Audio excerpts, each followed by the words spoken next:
شروع اللہ کے نام سے جو بڑا مہربان نہایت رحم والا ہے۔ اے پیغمبر صلی اللہ علیہ وآلہ وسلم، جو چیز خدا نے تمہارے لیے جائز کی ہے تم اس سے کنارہ کشی کیوں کرتے ہو؟ کیا اس سے اپنی بیویوں کی خوشنودی چاہتے ہو؟ اور خدا بخشنے والا مہربان ہے۔ خدا نے تم لوگوں کے لیے تمہاری قسموں کا کفارہ مقرر کر دیا ہے، اور خدا ہی تمہارا کارساز ہے، اور وہ دانا اور حکمت والا ہے۔ اور یاد کرو جب پیغمبر نے اپنی ایک بیوی سے ایک بھید کی بات کہی تو اس نے دوسری کو بتا دی۔ جب اس نے اس کو افشا کیا اور خدا نے اس حال سے پیغمبر کو آگاہ کر دیا تو پیغمبر نے ان بیوی کو وہ بات کچھ تو جتائی اور کچھ نہ بتائی۔ تو جب وہ ان کو جتائی تو پوچھنے لگی کہ آپ کو یہ کس نے بتایا؟ انہوں نے کہا کہ مجھے اس نے بتایا ہے جو جاننے والا خبردار ہے۔ اگر تم دونوں خدا کے آگے توبہ کرو تو بہتر ہے، کیونکہ تمہارے دل کج ہو گئے ہیں، اور اگر پیغمبر کی ایذا پر باہم اعانت کرو گی تو خدا اور جبرائیل اور نیک کردار مسلمان ان کے حامی اور دوست دار ہیں، اور ان کے علاوہ اور فرشتے بھی مددگار ہیں۔ اگر پیغمبر تم کو طلاق دے دیں تو عجب نہیں کہ ان کا پروردگار تمہارے بدلے ان کو تم سے بہتر بیویاں دے دے۔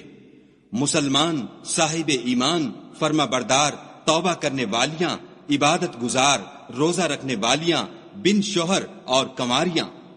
مومنوں، اپنے آپ کو اور اپنے اہل و عیال کو آتش جہنم سے بچاؤ، جس کا ایندھن آدمی اور پتھر ہیں، اور جس پر تند خو اور سخت مزاج فرشتے مقرر ہیں۔ جو ارشاد خدا ان کو فرماتا ہے اس کی نافرمانی نہیں کرتے، اور جو حکم ان کو ملتا ہے اسے بجا لاتے ہیں۔ کافروں، آج بہانے مت بناؤ، جو عمل تم کیا کرتے ہو انہی کا تم کو بدلہ دیا جائے گا۔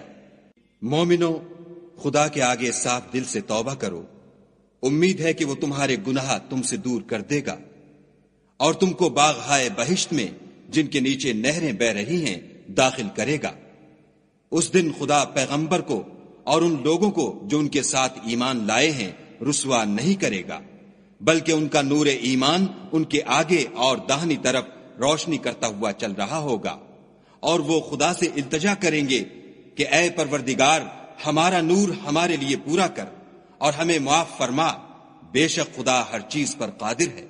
اے پیغمبر صلی اللہ علیہ وآلہ وسلم، کافروں اور منافقوں سے لڑو اور ان پر سختی کرو، ان کا ٹھکانہ دوزخ ہے اور وہ بہت بری جگہ ہے۔ خدا نے کافروں کے لیے نوح کی بیوی اور لوط کی بیوی کی مثال بیان فرمائی ہے۔